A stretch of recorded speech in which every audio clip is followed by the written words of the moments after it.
Kolkata Sairang express Kolkata থেকে ছেড়ে Baharampur court ঢুকছে।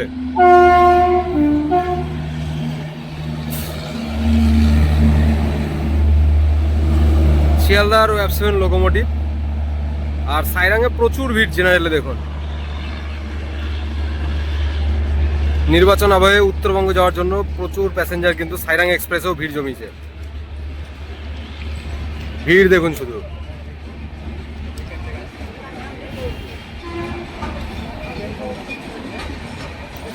আর সাইরাং এখানে দুবার স্টপেজ হবে।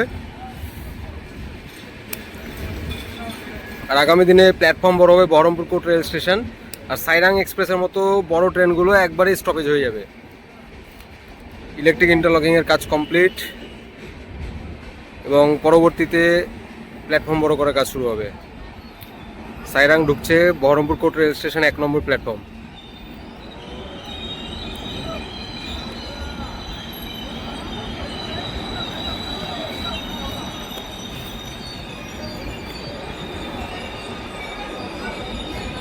জেনারেলে ভিড় দেখুন।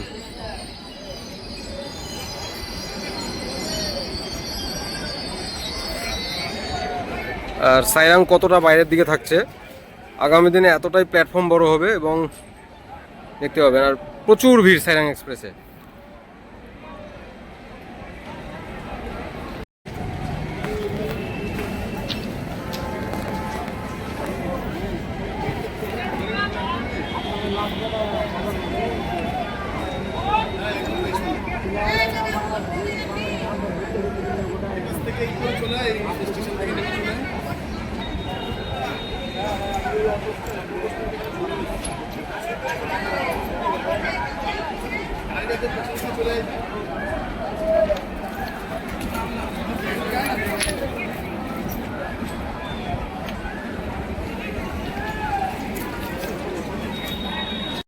সাইরাং এক্সপ্রেস দ্বিতীয়বার স্টপেজ দিচ্ছে। পিছনের দুটো জেনারেল কোচ ইওজি আর এদিকে তিনটের মতো এসি কোচ বাইরের দিকে থাকে এবং পরবর্তীতে দ্বিতীয়বার স্টপেজ হচ্ছে দেখতে পাচ্ছেন। আর ভিড়টা দেখুন শুধু সাইরাঙে। আগামীকাল পশ্চিমবঙ্গ বিধানসভা প্রথম ফেজ ইলেকশন। আর উত্তরবঙ্গ এবং উত্তরবঙ্গের প্রচুর প্যাসেঞ্জার কিন্তু এখন এই সাইরাং এক্সপ্রেসে যাচ্ছেন। ভিড়টা দেখুন শুধু।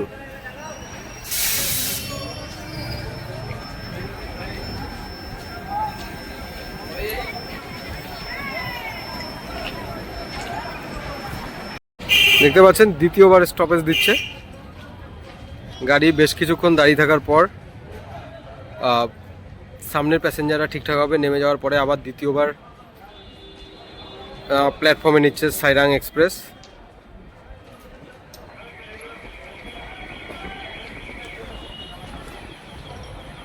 Kolkata Sairang express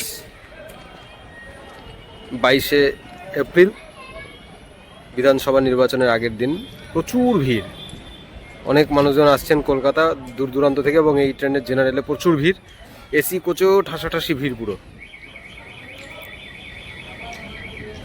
court rail station. আর লালগোলা প্যাসেঞ্জার বেরিয়ে যাচ্ছে চুয়াপুর ফ্লাইওভারের নিচ থেকে। এটা 2 নম্বর প্ল্যাটফর্ম থেকে বেরোচ্ছে। এদিকে 4 আর 5 নম্বর রেডি হচ্ছে দেখতে পাচ্ছেন।